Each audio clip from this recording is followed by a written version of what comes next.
जय हिंद दोस्तों, मैं सेबी पंजीकृत सलाहकार नहीं हूं। यह वीडियो केवल शैक्षिक और सूचनात्मक उद्देश्य के लिए बनाई गई है। हालांकि यह शैक्षिक उद्देश्य के लिए ही बनाई गई है।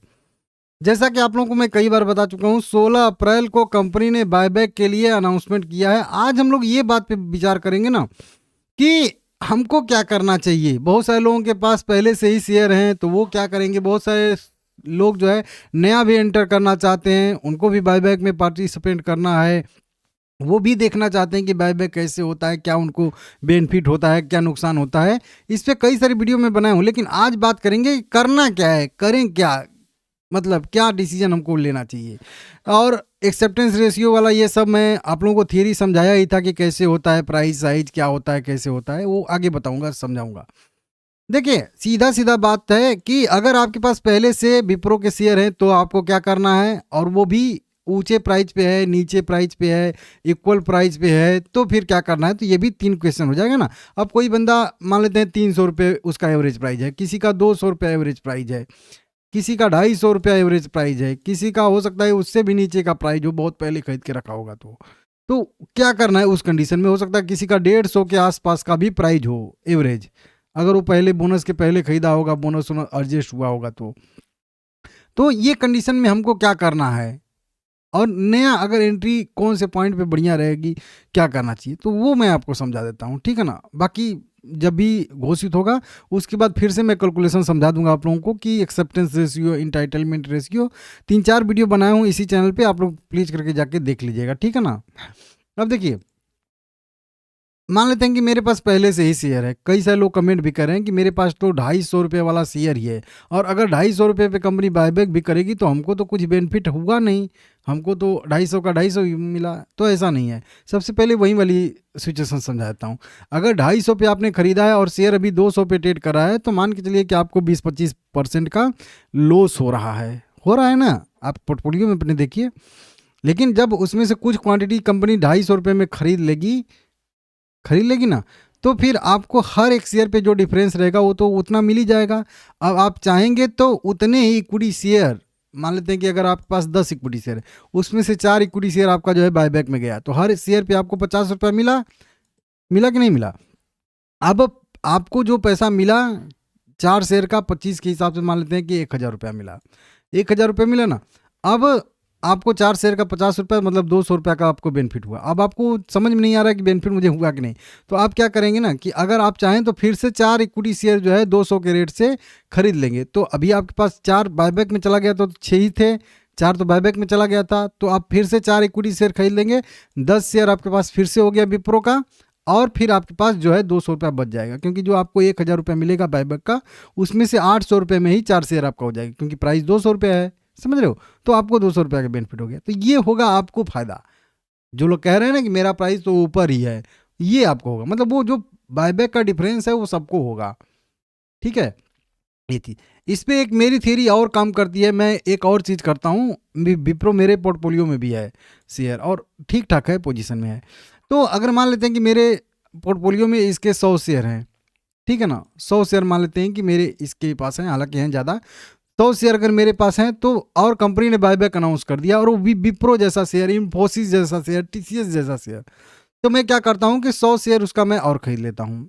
जब अनाउंसमेंट होता है तभी, अनाउंसमेंट के दिन ही, क्योंकि सबसे मतलब मेन प्राइस वहीं होती है। फिर उसके बाद प्राइस तो ऊपर नीचे होता रहता है, वो चीज़ अलग है। तो या अब इसमें मेरा क्या थियरी रहता है कि 100 शेयर तो मैं तो होल्ड ही करूंगा उसको लॉन्ग टर्म के लिए, उसको तो छूना ही नहीं है। 100 शेयर और बायबैक में कर लेता हूँ। इसमें क्या है कि 100 शेयर में से जो भी शेयर मेरा जो है, हो सकता है 50% मान के चलते हैं हम लोग कि शायद से एक्सेप्टेंस रेशियो आएगा, कभी 40 आ जाता है, कभी मतलब थोड़ा कम बेसी आ जाता है, लेकिन लगभग लगभग 50% के आसपास का मान के ही हम लोग चलते हैं कि आएगा एक्सेप्टेंस रेशियो।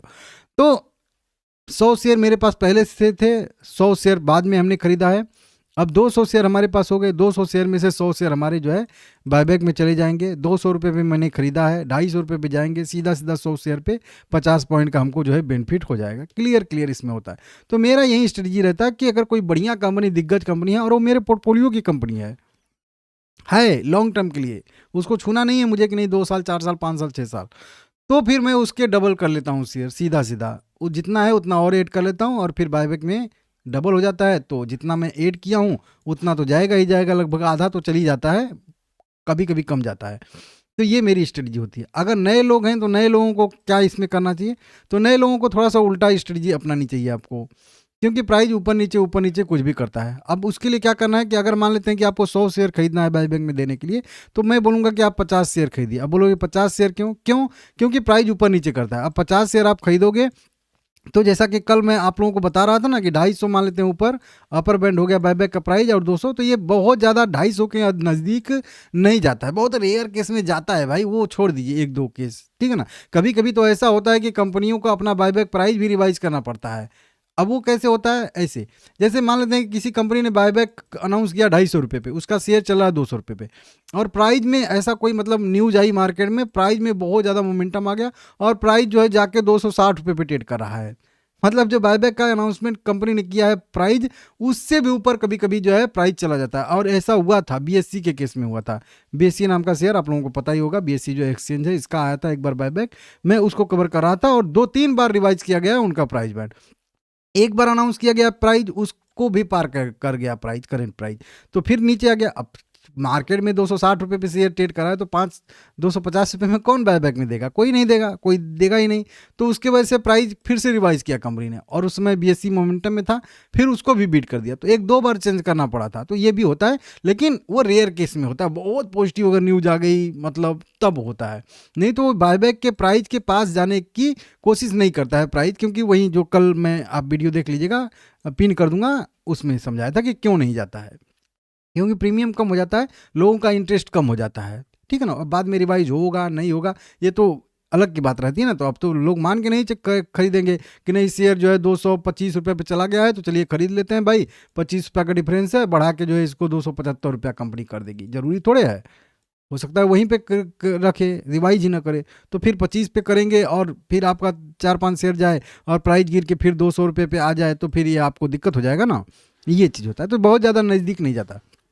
अब इसमें एक ये भी चीज़ रहती है कि 50 ही क्यों मैं बोल रहा हूँ, 100 मेरा भी हुआ है खरीदने के लिए, तो 50 ही क्यों, क्योंकि जब ही ये पास में जाएगा उसमें से आप जो है मतलब प्रॉफिट भी बुक कर सकते हैं सीधा सीधा। अब उसका क्या थ्योरी होता है, देखिए मान लेते हैं 200 रुपये पे हमारा जो है प्राइस है और 250 रुपये पे बायबैक है, ठीक है ना। अब टोटल अपने इन्वेस्टमेंट पे देखते हैं हम लोग बायबैक के बाद, तो लगभग 15% के आसपास के मतलब 12% के आसपास जो है टोटल कैपिटल पे बायबैक की वजह से मतलब हम लोगों को प्रॉफिट होता है।